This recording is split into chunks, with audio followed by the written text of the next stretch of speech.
All right. Welcome in, everybody. Saturday morning, so you know your top spot to be at is Paid for Play. Tennessee Shark, don't be coming at us in the comments already.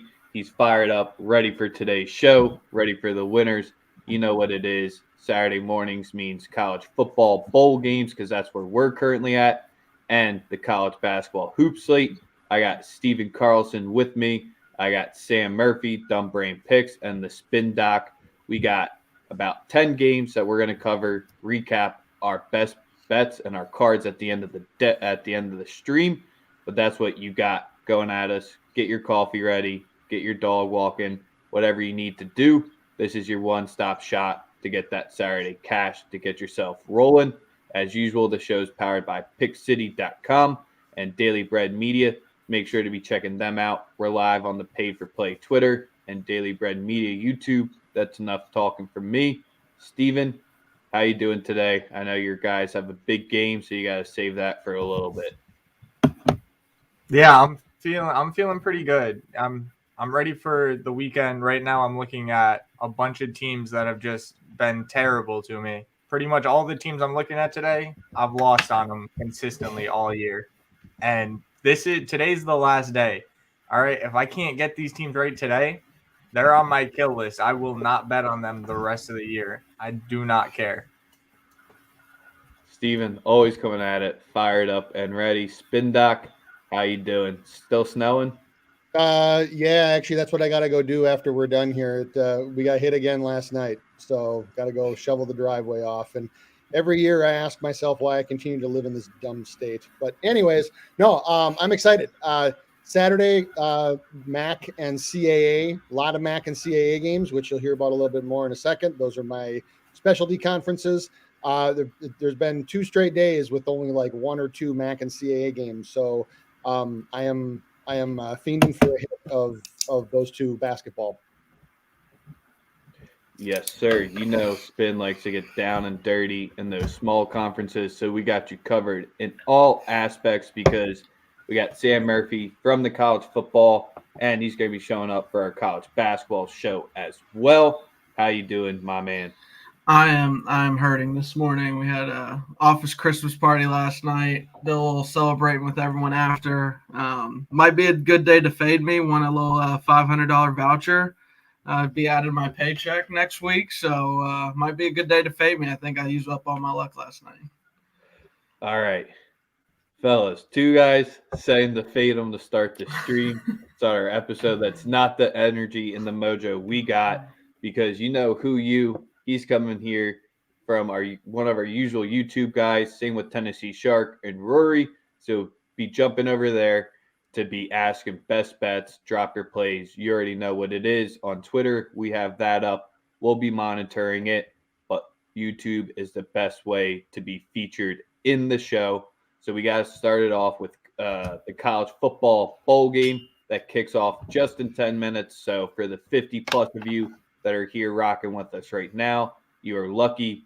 Sam, where are we starting off? We're going to start off with Western Kentucky App State over. I think Western Kentucky's shown all year that they've been able to put up points. I think App State's given up or shown they can score as well. Western Kentucky gave up a lot of points against UTSA in the conference championship. I think Western Kentucky's quarterback, Bailey Zapp, he only needs 288 yards and he needs 5 touchdowns to break he needs 5 touchdowns to break Joe Burrow's record of single season touchdown passes. He needs 288 yards to get the single season passing yards record. So I think Western Kentucky's going to try to throw the ball as much as possible. They're going to put up points. Give me the over 67. Ooh, how's it feel that he's going to be breaking your man's record? Will you shed a tear? I think that's like minus 250 of the lock of the day. No tears shed. I mean, he's doing it against a Western Kentucky schedule. Joe Burrow did it against 8 top 10 teams. So, I mean, it's apples and oranges. You can't really compare the two. I mean, if Joe Burrow wanted to do if he wanted to go do it against the MAC or in the MAC or SWAC or whatever, wherever Western Kentucky's at. I mean, if he wanted to go do that, he could have, but he did it. Joe He did it in Burrow a perfect Slander season. got Sam flustered exactly where we need him to be to start off the show. Yes, sir, Jer. Toledo was. He's pointing at you in the background too, if you can't see. The rest of the bowl action, we'll be wrapping that up at the end of the show. We're going to be jumping into the college hoops portion. Tim, it's the MAAC, not the Tuesday, Wednesday night football MAC, the real MAC. So I don't want to sound like a fucking ram or a lamb or whatever the hell it is. I'll let Spin do that one because he loves to do it. But big there is a game. MAC. Well, there's a MAC too, but that's not the MAC I'm talking about. Nah, we talk about the real MAC, the one that plays the championship at the Atlantic City Boardwalk. Correct. All right, let's get into Steven's favorite team, Memphis, beating Alabama, losing to whoever else they wanted to at the beginning of the season. Tennessee. I'm always going to call them a fraudulent team. I'm never going to believe in this side. Every single season, they kind of make me think that they're legit, and then they go bowing out before the Elite Eight if they Rick get that Barnes, far dude. each year. So, Steven, I know you have – is the Memphis you still grilling them, or are you going to be rocking with them today? You're on mute, my man. Been on mute that fucking long. All right. I'm still against Memphis here. I had them against Iowa State. That was terrible. I had them against Georgia. That sucked. And I had them against Ole Miss. And I don't care what they do in one game after Alabama came off a real tough game against Houston. I think they're ready to have another bad performance. But at the same time, if I lose on Tennessee again, then I'm done with them. Like, sure, the first time I had them with the points against Villanova, and they played like shit on offense. And then I had them against Texas Tech, where they also played like absolute shit on offense. So this is a game where I'm fading Memphis again because I still don't think Memphis is really like that. I think Tennessee has a better chance to be like a pretty good team. But if Tennessee loses, then you will not hear me talk about either of these two teams again for the rest of the year, and they will not be showing up on any of the TV screens I have for the rest of this year, not just for basketball, but for whatever spring sports you want to talk about, and for football next year. They are just – that whole state would just be dead to me. All right. And any real analysis, or is just the full I'm getting my money back type of bet here? I guess my full analysis would just be I think Vescovy and Kennedy Chandler can both be like real point guards. Memphis doesn't have a single real point guard on the roster. And I would rather trust Tennessee's guard play. I think they win. One of the biggest reasons that this Memphis team has been excelling, which we saw against that, is when DeAndre Williams is really facilitator in the offense and getting in there more involved with consistent minutes. He's been kind of like the missing piece that's been putting it together so far this season. When they've looked stronger in his games, you can see it. His efficient field goal percentage and his usage is way up here. Tennessee's defense, I think, could be an issue for Memphis here, because if Memphis wants to get in transition, Tennessee's been playing with more pace than they usually do. I think Tennessee's going to make Memphis get into that half-court offense, which is what we've seen them do. It's what they struggled here. Laying the points with Tennessee is always a little rough, but I think that's a spot to be here today. I'd be fading Memphis. Yeah, I know it's not my normal conferences, but I have to agree with that. A total fade on Memphis right now. Yeah, the last win was impressive and quite frankly unexpected. I just still don't trust the in-game coaching for them. I just don't trust Penny or Larry Brown or whoever's coaching them from the bench this game. So I have said this to a number of people, is that Penny's a hell of a recruiter, but bench coach, nah. The people were asking where you're at. I'm on the other. I'm rocking with Penny today. I'm rocking with Penny at the crib. Give me Penny. I like FedEx.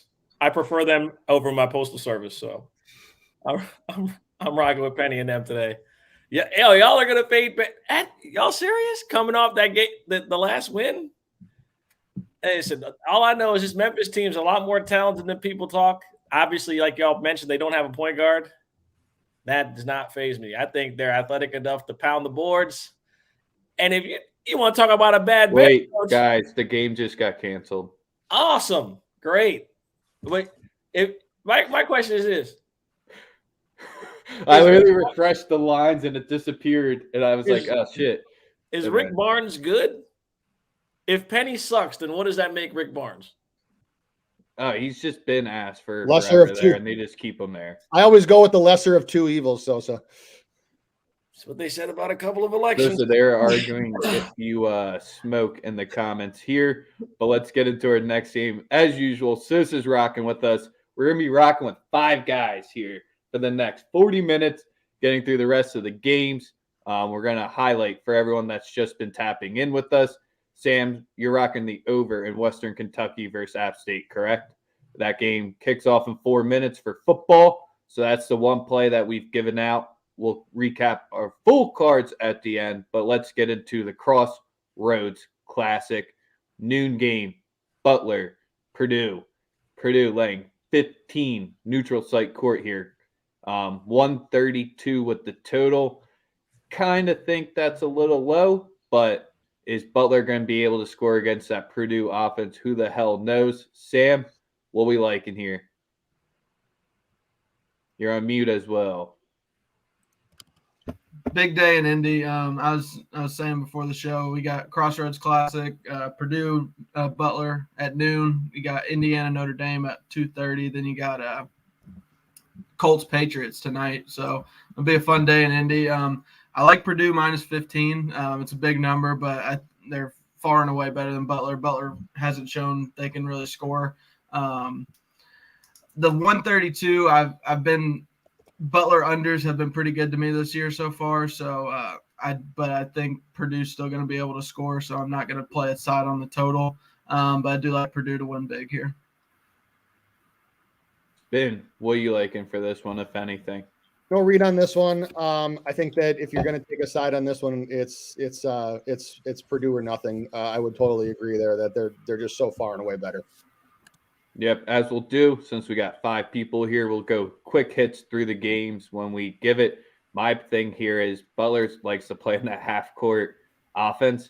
That's going to be a lot of fun against this Purdue defense. That's my biggest thing that I'm going to see here.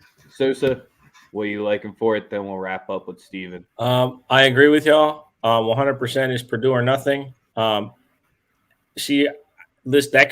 could also right there be a trap. Teams do not shoot well in Hinkle Fieldhouse. It's not in Finkel. It's a neutral. It's not a Hinkle. No, it's in where the Pacers play. Cambridge, whatever it's called now. Okay. I thought it was because I saw them as a home team. If it was there, the team total I wouldn't be in play at all because teams just go in there and forget how to shoot. It's in the worst gyms. It's the back-to-back special. It's not Conseco Fieldhouse anymore, right? It's got like a different name. It's changing every year now. I think it's like Gamebridge or some shit. New sponsorship. Right. Yeah. It's like right. So but yeah, if I had to pick, it's this Purdue team is I think they're the best team in the country. Obviously they had a little hiccup there against Rutgers and they weren't very impressive against North Carolina State. I like Purdue to come out and just smack them. I think that's my firm expectation. Smack them. Steven, what you got for us? Yeah, there's no play for me here, but I mean Purdue is good. You could see it in November, but this month they beat North Carolina State by 10, but they did not look 10 points better. They only beat Iowa by 7 and they lost to Rutgers. So just to say that they're coming out and giving 15, like I know Butler's not that good.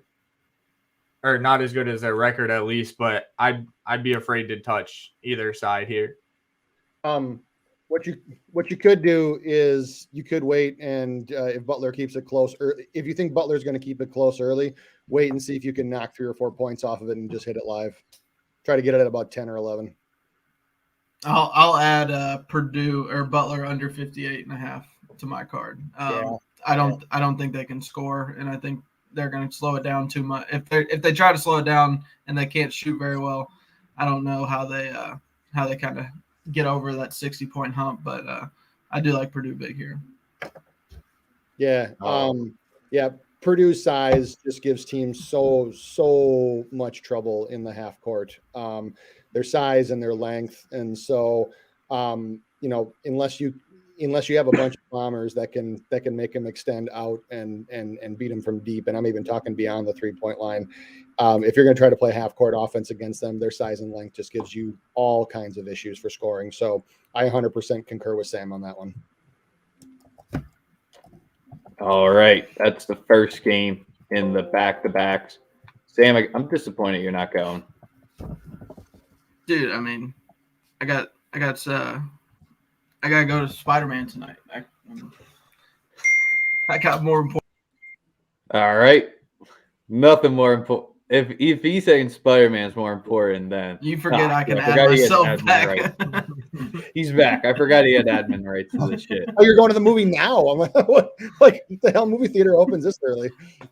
No, but I mean, I got I wasn't gonna go. I had no interest in really going.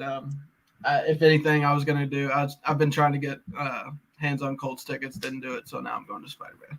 Want to see the one swag in action. Crazy how the tables turn there. Let's get to your school for hoops. IU versus Notre Dame. Now, I'm just kidding. You're booed up till you die. I just like fucking with you because you love to pick on the IU fans here and the Notre Dame fans. So this is kind of like your Christmas day because you just want to see this be a 30-30 mess. Everyone's sad, but what are you really thinking for this one? I mean, if we're being honest, being around that many Notre Dame fans right now sounds like fucking hell for me. So Notre Dame fans have moved up to number 1 on my shit list. They are so fucking stupid. It's unbelievable.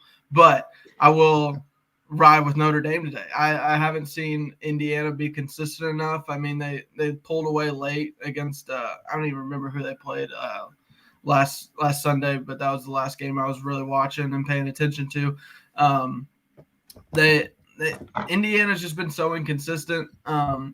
Notre Dame, they had a big win last Saturday against Kentucky at home. I think it'll be a pretty even split. Kind of, I don't know if there will necessarily be a home field or home court advantage.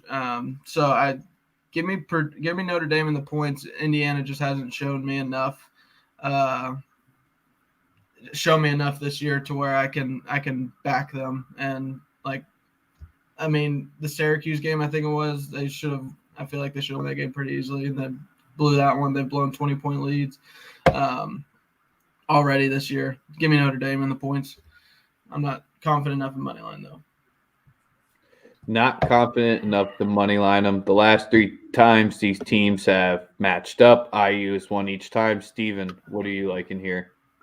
This is another game where, I mean, Indiana's on my shit list because I had them again. I had them against Syracuse, and they killed me. I had them against Wisconsin, and I thought that game was over at halftime, and I fucking lost that one too. So, I mean, they've really pissed me off this year, but I feel like this is a letdown spot for Notre Dame after they did, their last game was their win over Kentucky. I think we've seen it kind of often after teams have big wins, they have bad losses. So I kind of have to say I like Indiana here, but if I bet Indiana, then Notre Dame's going to win. So I don't think I can make a play on this game because it's just not going to work out for me regardless. Spin what you like in here, if anything. To me, I actually find Indiana to be a little overrated. And and I don't really like Notre Dame that much at all. I'm probably just going to stay off this one. If I was going to play it, I would probably play Indiana. My biggest thing here is you always can say with Bray's teams, just 7-man rotation. He just refuses to go anything past that. Hub is probably going to be your key piece here if Notre Dame's going to win this one outright. Their defense has been a little bit questionable, while Indiana's defense has been solid, even though they blew that big lead. Notre Dame has not been hitting it from deep, which is probably one of the most integral parts of their team, which is why they're sitting at 4-4 so far this season. When you're taking 45% of your shots from deep and you're shooting below 30%, that's going to give you that type of record here. They're going to need it against IU, but IU defends it deep from 3. I personally want to play it here because it's going to be a back and forth game with that 4 points, but I do think IU comes out on top. All right, let's get into TCU Georgetown, and then we got a few games left after that, probably about 20 minutes. So thanks to everyone who's still tuning with us. Give us a like, give us a subscribe. Shout out to whoever you want to.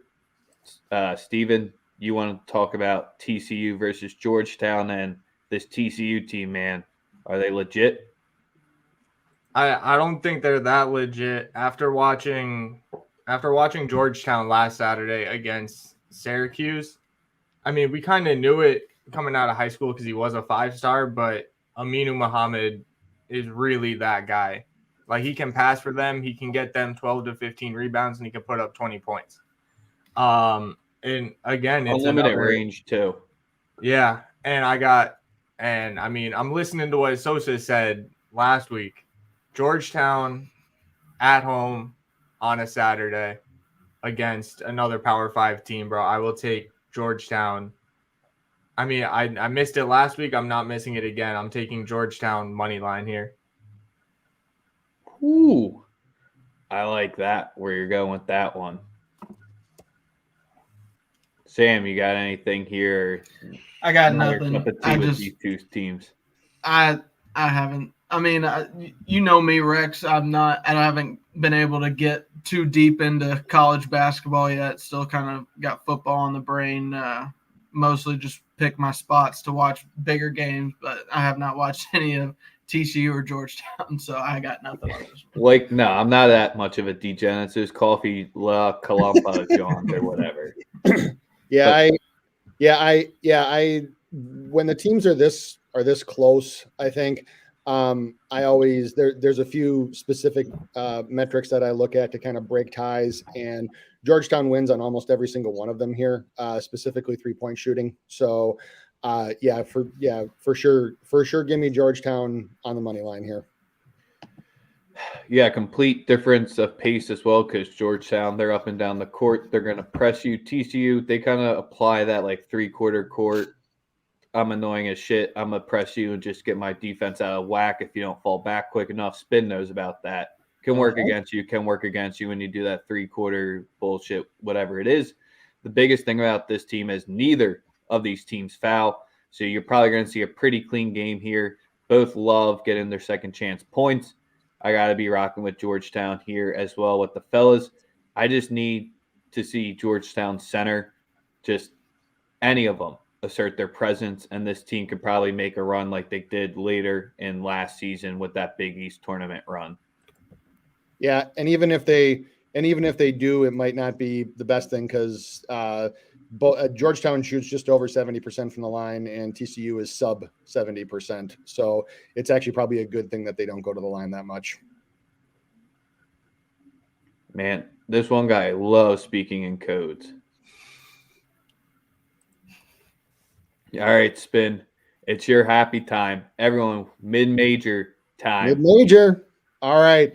So I could talk for the whole hour about the MAC and the CAA, but one I'm going to focus on today would be Arkansas and Hofstra. So for those that don't know Hofstra, they are an up and down 3-point shooting team. So they are top 100 in 3-pointers attempted per game. and they are also top 100 in 3-point percentage. So they have, one guy in particular, Jalen Ray. He's probably going to be the CAA player of the year. He shoots almost 46% from the 3-point line. He's their second leading scorer. He probably would be their leading scorer had he not missed some time early in the year with an injury. They also have 2 other guys that shoot 40% from deep. So Hofstra is a team that can put up points in a hurry.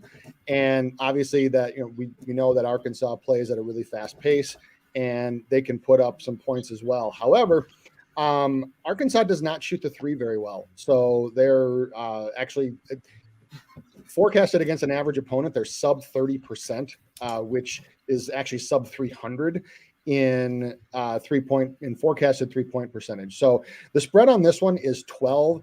And I think for a team that can score as often as Hofstra does, and given the pace that this one is likely to be played at, which is a pace that Hofstra actually prefers, give me the Pride at the plus 12. And I would not take them on the money line just because I think that overall talent-wise and depth-wise, Arkansas is a superior team. Hofstra is a team that lives and dies by the 3. We saw them die by it against Stony Brook about a week and a half ago. They actually led at halftime and I think they shot like 12% in the second half from deep, and they got outscored by 20 by fucking Stony Brook. So I would definitely not take them to win this game, but I think that there will be more than enough offense to cover the 12. I would also maybe put a little bit on the over, but it's already set pretty high right now, close to 160. I would not be surprised if this game goes close to 170. Because you have 2 fast-paced offenses that love to get up and down, love to take shots, and you have one team in particular that if they get any little bit of heat behind them, they can put up 12 to 15 points before you even know it. So if you're a fan of offensive basketball, you should try to watch this game because it's going to be fun. Yes, sir. Hofstra is definitely going to fall into that trap of trying to go at them as well. Arkansas really doesn't like to shoot it from deep. They're just probably going to try to pound Hofstra on the inside. So let's just hope Hofstra's short rotation doesn't cost them there and they play clean on defense. That's my biggest thing here. Your advantages elsewhere across the board, they kind of negate each other. So you just got to hope that Hofstra can keep up with the athleticism. And yeah, I got to give the superior coaching to Arkansas here. 12, a little large, but we ain't scared to play that big of a number. Yeah, and that's really was one of my deciding factors in this one is when you do have a team that can shoot that well and that can put up that many points in a short period of time. Double digits is just it's a taller task. It's a tall order to ask a team that can. Now, if it was a lesser offensive team, I would probably say, yeah, Hofstra has also played. They actually took Houston to overtime without Jalen Ray. They lost to Maryland by 2. So they've played some really, really good teams very, very tight. So they tend to show up in the moments like this. Like I said, Arkansas wins, Hofstra covers. All right. What else are you liking in the MAC and the CAA? So the other one that I was looking at is going to be the complete polar opposite of this game. This one starts at 2:00. It is UNC Wilmington and High Point. So if you've never heard of those schools before, don't worry, I got you. UNC Wilmington from the Colonial, High Point from the Big South. So both UNC Wilmington plays at an average pace, but it's at High Point. They play at a very, very slow pace. Very, very slow and plodding. But the spread for this one is the spread for this one, I believe, is 4 or 4.5. I actually think that High Point can cover this one pretty easily. UNC Wilmington is not a very good offensive team. They are almost at the bottom in 3-point percentage. They're almost at the bottom in field goal percentage. They do play decent defense, but High Point does a lot of things well that UNC Wilmington does not. So I would take High Point here with the points. And I think that you might want to sprinkle a little bit on the UNC Wilmington team total under. So I think that if this game were at a neutral site, I would probably feel a little bit different about it. But at High Point, I think that you can get it for 3.5 right now. It's hovering between 3.5 and 4.5 here. I would for sure take 3.5, and I would probably consider taking 4.5 as well. For me, I don't think that UNC Wilmington is going to have enough offense here. Yeah, everyone from the Northeast area, when they go to High Point, there's just one thing they're looking for at college. Definitely just going to party. But Spin's got you covered on their hoop side. See, Steven's laughing. He knows about that one. I'm more of a Florida guy myself, but we always make a pit stop down in the Carolinas for that. And then one of the other CAA games going on is Elon against Duke. That's a ridiculous spread. I mean, it's 28 points. Duke can very easily cover this. Elon is not very good, so I would probably just stay way away from this game. What I might look to do on the Duke Elon game is look to see if Duke can, or if Elon can keep it close at least for the first 10 minutes, and then hit Duke live for a smaller number. But I would stay far away from that game. I hate betting. I hate betting spreads of 25, 30, whatever points. It's just too many. Who did Duke just play midweek? I believe it was App State. They pulled the same thing where it was a 24, 22-point spread. What happened against them? Army earlier in the season, covering the whole game. The dog was, and then the last 3 minutes they put on the cover play. Ended up winning by double digits here. Most Duke games against these mid-majors, the mid-major always looks solid for probably about the first 30 minutes, and then Duke just finishes them off right at the end to cover that number.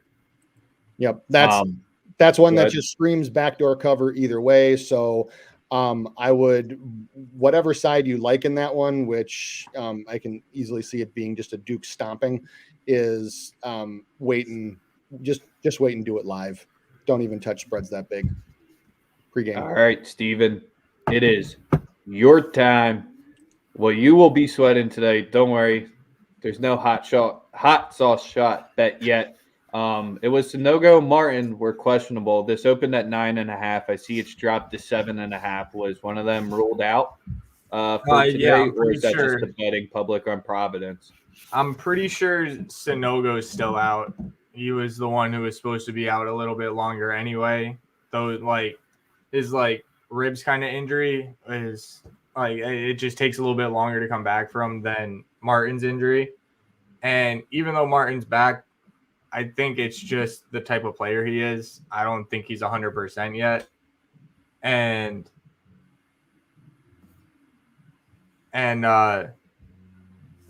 shit, what was I saying? So Martin's back. I don't think he's at 100%. I think Nate Watson has a good game. I don't think Providence has enough weapons to beat UConn. I think Samson Johnson has been playing better each game he's been getting in. As the season's been going on, Cook is starting to really get back to his freshman form, which is great for us. I think we win, but I still think Providence could have been a top 25 team this week, and I don't know why the spread's 7.5. I can't bet on Connecticut teams in Connecticut, but even if I was able to, I would either stay away from it, or if I was impartial, I would probably take Providence plus the 7.5, because I think UConn wins, but wins close.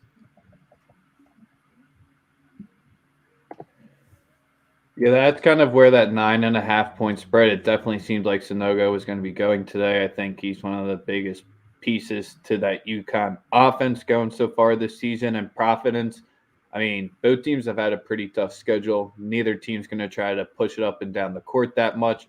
So you could potentially see an under here.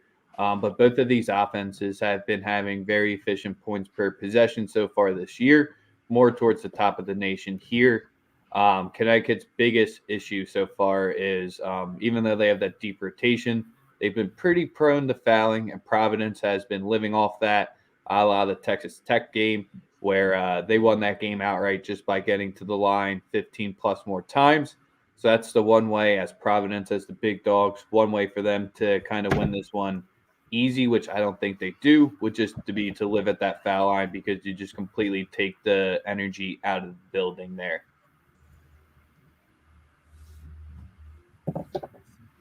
Yeah, that's probably. I mean, everything I've heard is that no matter what happens, unless UConn's getting blown out, the energy will not get taken out of the gym. Like they could play a 45-40 game that's still going to be high energy, but I don't know. I mean, I feel like the shooters are starting to come around a little bit with like Polly can shoot, a Cook can shoot, Cole can shoot, Hawkins can shoot, and Gaffney can shoot. So I feel like we got enough shooters to win. I feel like we have enough depth in the front court to try and limit Watson as much as possible. But I'd feel a lot more confident if Sanogo was still playing. All right, we got 2 games left, and then we're going to rattle off our bets for today, and then we'll talk about the last few bowl games very quickly as well. But you guys ready for the Hungry Dog runs faster of the day? We got it in, I don't want to call it rescheduled game. Both teams, opponents got affected by it. Both coaches have to adapt on the fly here, and I'm trusting the rookie head coach over my GOAT, Calipari here. UNC on the money line, plus 130 in Vegas today. I got plus 130. The current line, let me just make sure that's where it's still sitting at for the rest of you fine people. Yep, plus 130, 3-point spread. You could take the plus 3, but in a pick'em game in a neutral side court, not really too sure why Kentucky's laying points in this scenario here. The size is Kentucky's one strong point so far this season. UNC will be able to go against it with ease. Caleb Love, I think he's going to be the one that changes this game on a point because Kentucky, their defense has been all right, but I don't know who their ball stopping guard is going to be in this game. I expect Love to dominate, so we're going to take the plus 130 with the Heels today. I like it. I know Sosa likes it. I love it. As a North Carolina fan, you already know that's music to my ears. I love to hear it.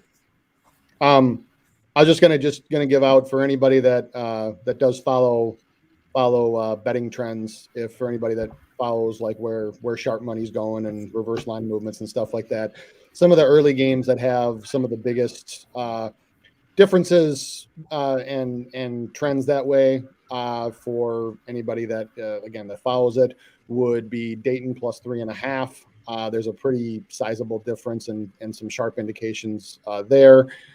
This one is this afternoon, would be Northern Colorado plus 13 against Washington State, coming off the embarrassing loss the other night, and Indiana actually the over of that game, over 133.5 against Notre Dame. So just again, for anybody that follows sharp money and variances in those things, those are the ones that I see as having some of the strongest indicators so far this morning. Thank you, Spin Doc. And the last game of the day before bowls and before our cards, we gotta go Baylor versus Oregon here. Steven, you wanted to talk about this one, so let's hear it. Yeah, I think Baylor absolutely kills them. Not even close. Baylor's defense is probably the most elite defense I've seen in the country this year. And we saw how Oregon handled other good defenses. Their offense looked like shit against St. Mary's. Their offense looked like shit against Houston. Their offense is going to look like shit again today. And I think Baylor easily wins this game by double digits, not even close. Yeah, 100% agree. Baylor by 15 plus, maybe even 20. Baylor first half money line. Sign me up. Or no, I'm sorry. I'm tripping. Oregon first half money line. Oh, I'm like, I was like, you're really going out of ledge with that. Oh, you're going out with minus 330. Yeah. Minus 400 picks. Minus 330. Yeah, it's a good one. Nah, I like Oregon first half money line. Y'all can roll with me if you want. Plus 185. It's a home game. The energy is going to be different. Baylor going to come out throwing up bricks. It'll be a slow, boring first half. And then the second half, Baylor will beat the shit out of them. First half, Oregon's going to keep it close. It ain't going to be they ain't going to run out on them in the first half. That's not happening. Not today. It won't happen. Baylor will win the game, and they may very well cover the second half. But in the first half, the referees also will help keep the game close. We'll enjoy watching it. You'll see it for yourself. You're like, what the fuck? Yeah, that's what will happen. This right here is a setup. This Baylor team is 15 points better, but somehow they're 7-point favorites. Real road game, late night start. Yeah, give me Oregon to give them some issues in the first half. Yeah, and this is what Sosa talked about too. Is actually, I've said it a few times here. I know I've said it in the Diamond Club and on Spaces that this is something where you can exploit live betting angles, because if you think that the game script is going to go like Sosa and Stevens said, then you can wait on betting this one pregame and then just bet Baylor live, and you can get a better number. So it's something that I follow pretty religiously. Is that if I think a favorite's going to cover, but the dog can keep it close early, then just wait till the under 12 timeout or the under 8 media timeout. And the part of this is, I mean, there's metrics that you can follow for this, but part of it you have to do on feel. Is that, like, when do you think that the favorite's going to pull away? When do you think that the chalk is going to pull away? And if you think that you've bottomed out the line to as low as you can, then just hit it live and give yourself 3 or 4 extra points. What you can do in those situations too is, if the line is sharp, which in a game with 2 major conference teams like the Baylor and Oregon line probably will be, you can actually protect yourself against the hook. It's just every metric would tell you that Baylor's a better team. It's no debating who's better here, right? It's one night. And also, like, in Oregon got that ugly, dark gym. They got, like, the brown trees on the floor. Like, watch. It'll be some bullshit. The first half will be absolutely horrendous to watch. Your eyes might start bleeding. But second half, better athletes will just take it away. It will go. That's how the game will go. And my opinion. I think that's what we get. Yo, Sosa, I got a real quick question for you. What happened to your coach, man? Creighton by 20 yesterday. Not even close. Oh, you didn't watch Daily Bread. The only play I gave out in college basketball was Creighton first half. Like, I knew that was going to hit. And yeah, it's a road game. Steven's like, fuck me, man. Listen, in conference road games, unless you're Gonzaga or Baylor, who, like, dominated the Big 12, like, bro, like that happens. Like in conference road games can go either way. You could be a 12, 13-point dog, and Rutgers can win at the buzzer. Like, if you know what I mean? That happens. That's college basketball. These aren't pros. These are kids. The emotional side weighs bigger, in my opinion, than it does at the professional level. I don't know if you guys would agree with that, but it's not even close. Right, but it's just so different, bro. Like, you'll literally see teams that shouldn't even be on the same floor as others compete in the first half because the energy in the refs keep it that way. It's just one of the angles I take, especially on Saturdays. Saturday is the most janky day in college basketball. Last 2 games, man, they went 22% from the field, 22% from 3. Then yesterday, they went 33% from the field, 17% from 3. It's okay. I mean, I forgot about Stevens' vendetta against. They'll be right there in March. They'll be right there in March, though, my boy. Yeah, and I saw their best wins are over a mediocre Syracuse team at best, and then they beat Tennessee, who's looked bad against good teams. Who's UConn beat again? I guess average to above average teams. Who's UConn beat again? Whoa, Auburn. Auburn is better than Tennessee. Okay. All right. St. Bonaventure is a better win than Syracuse. So our 2 best wins are better than their 2 best wins. And our 2 worst losses are to Michigan State and West Virginia. Both those teams are better than Creighton. So our worst loss is better than their worst loss. And our best win is better than their best win. Or wait, no. I'm sorry. That's my fault. their worst loss is definitely better than our worst loss because you got Baylor, UCLA, and those teams. All right, I blanked on those, but still, Villanova is where I thought they would be. I'm saying 4 to 5 seed this year. Well, no fucking way. Yeah, and hold on. So I saw Rory Jones's comment about Nova's offense has been horrible lately, and quite honestly, to me, it all goes back to the 3-point shot. So Steven mentioned the percentages, but their 3-point attempted rate is actually up. So averaging 29 for the year, but last 3 they're shooting 33 per game. And there just isn't any creativity in their offense, which is surprising. Sounds like Daily Bread yesterday, Sosa. They're telling us what we said yesterday. Listen. All right, listen. Christmas is 7 days away from today. All right, listen. When it's like mid-January and they're like better than everybody in conference and they're beating the fuck out of everyone in conference. All this, no creativity. Listen, they are a team that's not deep, and it's gonna look boring like this all year. I think that's something that we're not used to because we're used to Jay Wright's teams usually playing with a little more pace and making more shots. They just been missing. That's clear, right? But as far as like the whole creativity thing, it's like I don't think we're gonna see any of that. I think they're gonna be a boring basketball team that knows they're gonna have to grind out wins. They're not this team that shoots and hits a bunch. They control the pace, and that's what happened last night. Creighton got out, and they could never get any sort of like run out in the second half. That happens, but as far as making any sort of like judgment on this team now, no way. Because again, they have one of the best coaches in the world. So, you guys have a coach whose most successful family member is a high school coach. So, no, hey, not even a college guy. Hey, Sosa, we'll do this again. The best coach in college basketball is in the MAC. Period. That you'll get zero resistance from me. All right. Richard Pitino, Rick Pitino. Certainly not fucking Slick Rick, baby. Ricky, Slick Rick, Ricky 3 stacks.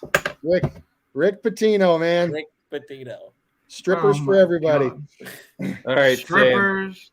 Bowl slate. Give us the quick and dirty on the rest of the games if you got anything on it. Or I just got one more play for bowls. It's Louisiana Lafayette -4. I can't remember who they're playing now. I just completely went blank. Yeah, Marshall. Yeah, ULL's. This is one of the. I think this is their most successful class. The senior class is like the best class they've had in the history of the program. I think they go out with a win today. I think they can cover a 4-point spread against Marshall. Even though Billy Napier's gone, I still like them to win by about a touchdown today. Ooh. All right. So you got anything college football bowls today? Or if not, we'll get into our cards. Yeah, we're going to go to the Celebration Bowl. Dion, 10.5. Dude, did you see Dion just now riding around on his fucking bike? Hey, man, listen, y'all can say whatever y'all want. The Dion, the GOAT. I love the tweets. Dude, he's got an Aflac duck on the front of his bike. People said he'd never get a number. There were literally tweets that said, I know y'all remember Channing Crowder. Channing Crowder said, let's be real, man. No number 1 recruit is going to Jackson State. Idiot. Dion's that guy. And y'all could listen. He got it. 2 guys that I seen that got it when it comes to getting players to pull up. One, Mr. Marcus Freeman, the new head coach at Notre Dame. Whew, he knows how to get those kids to sign the dotted line. I love it. Also, thank God Brian Kelly is gone from South Bend, that corny fuck. Jesus Christ, I'm so happy he's gone, man. Thank you, Jesus. Last time he won a championship was 1988. That old bastard done went down south and is pretending to be Southern. Fucking weirdo.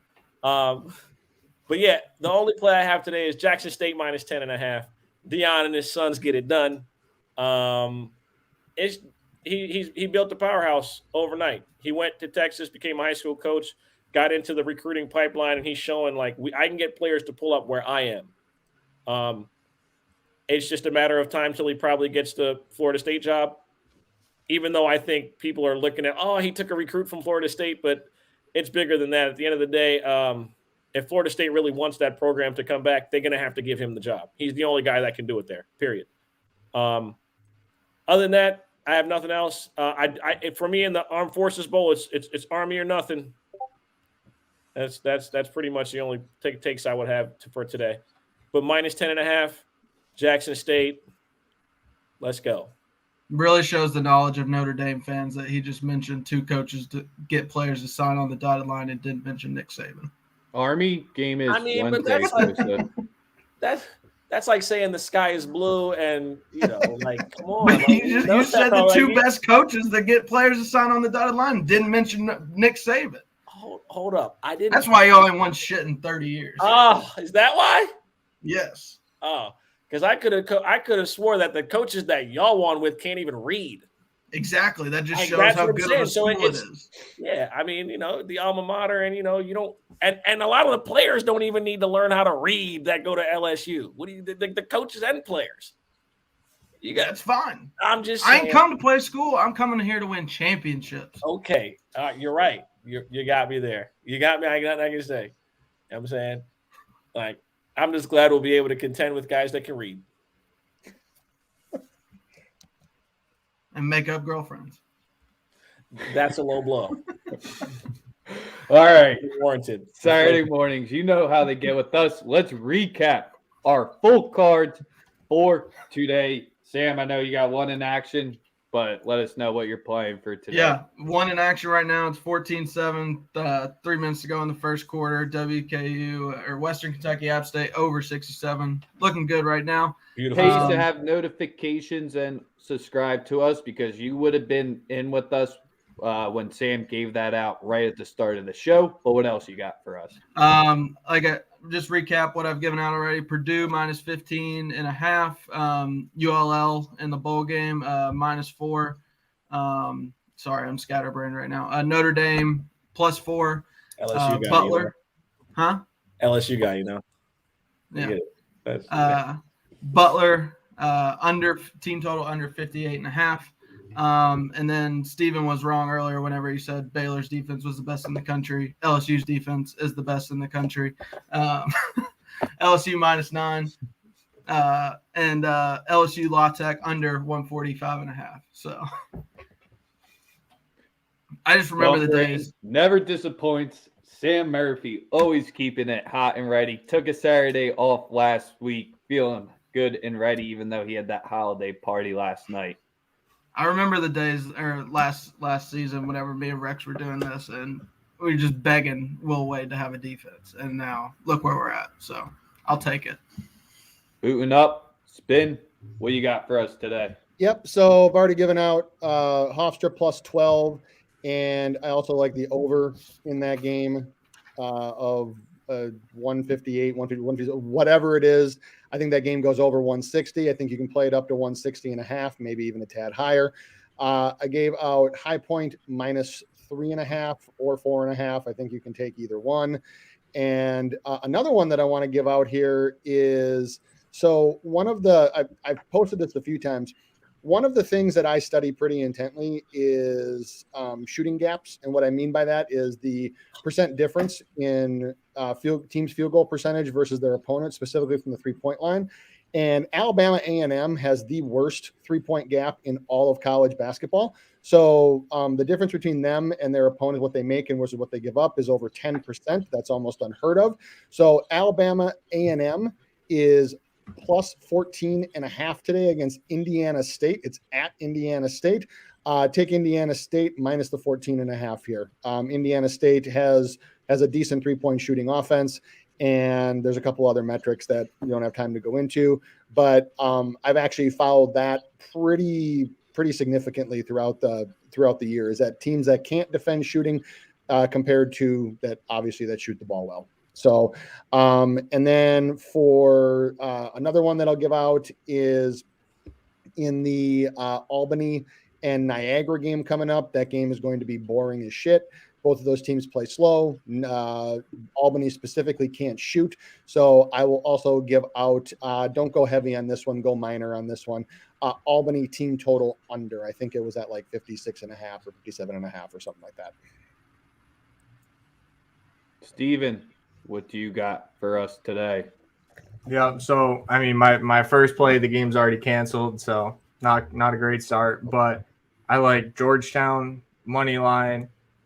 I like what the fuck are my other games? I like Indiana minus the 4.5. I like St. Joe's money line over Bradley. Ooh.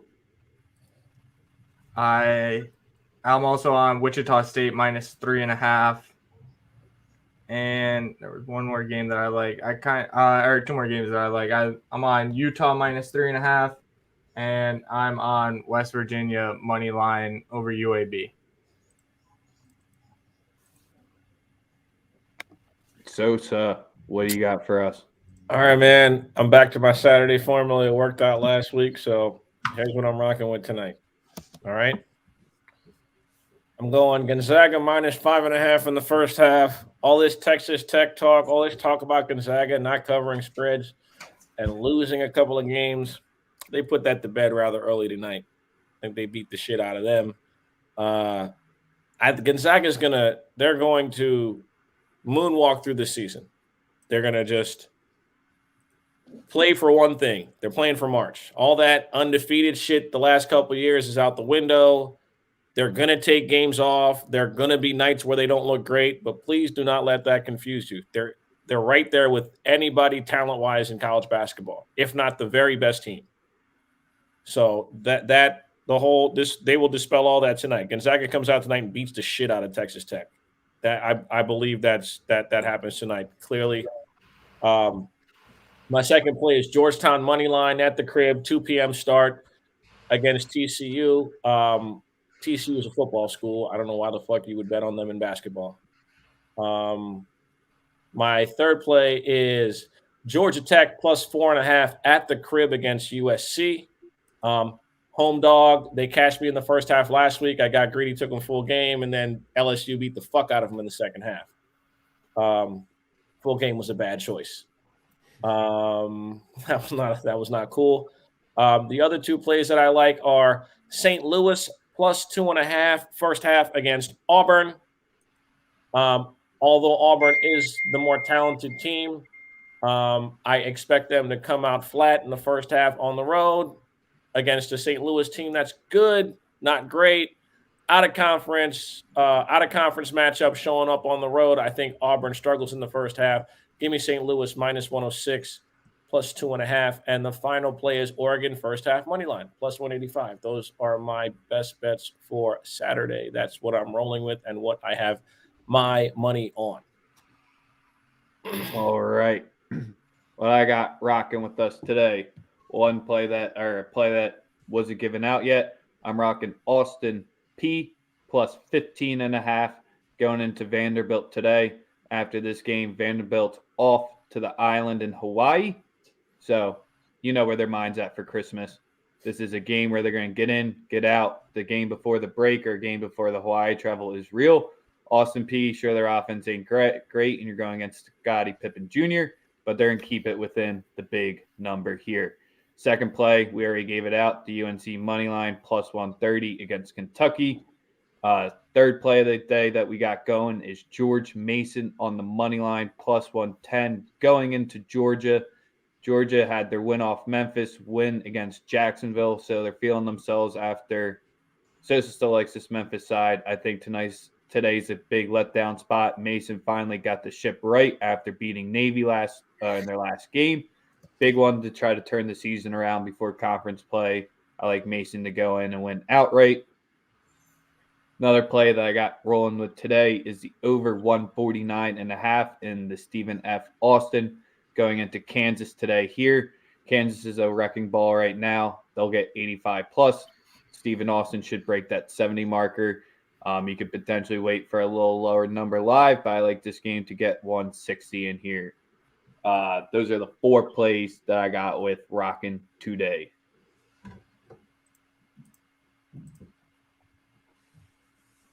Anyone else got anything before we wrap up today's episode? No, just if you get a chance, if you like offensive basketball, so, 8 p.m. Eastern tonight, watch Hofstra, Arkansas. It's going to be a fun one to watch. Points. And we're already at 14 for this bowl game. So looks like the Mike points are Cash going on to the be fun. show. First quarter. Just gotta keep Keep rolling it out. No defense being played. Did Zappy break the record yet? No, he's only got 2 touchdowns, but Okay. It'll happen soon though. yeah, And then He'll he's be going fine. to cry. What a year for him, man. What a year. Holy moly. Great competition. He did it against a tough schedule. Shout out to Will Wade thinking it's 1960, benching all his players after every ball after missing them. Like, what the fuck it was works. that? Was it 1955? Undefeated, don't matter. Getting that ass cracked against Georgia Tech in the first half. I know that. What was the final score? 2-half game, though. You're right. It's What was the final score? 2-half game. Fuck Brian Kelly. Yeah, that's fine. Yeah. Last thing that I'll wrap up Out with there. today's show. The line that I wanted to bet, but it never got into the range, is West Virginia's 3.5-point dogs. Some places have it at 4 against UAB. I think the public's flocking to West Virginia here. I think UAB wins it easy. Both of these teams press. Both are top 10 in turnover rate here. Might be a low-key game to watch on your side monitor. Other than that, that is paid for play. Full cast today, right at an hour. We got Sunday morning quarterbacks coming at you live tomorrow. Give us a like. Give us a subscribe. Make sure to be tweeting at Sam when Carson Wentz is playing out of his mind tonight and wins and the Dome. Other than that, Steven First round pick out the door. Steven Spin, Sosa, Sam, Rex. 4 S's, 1 R. We out. Villanova's mid.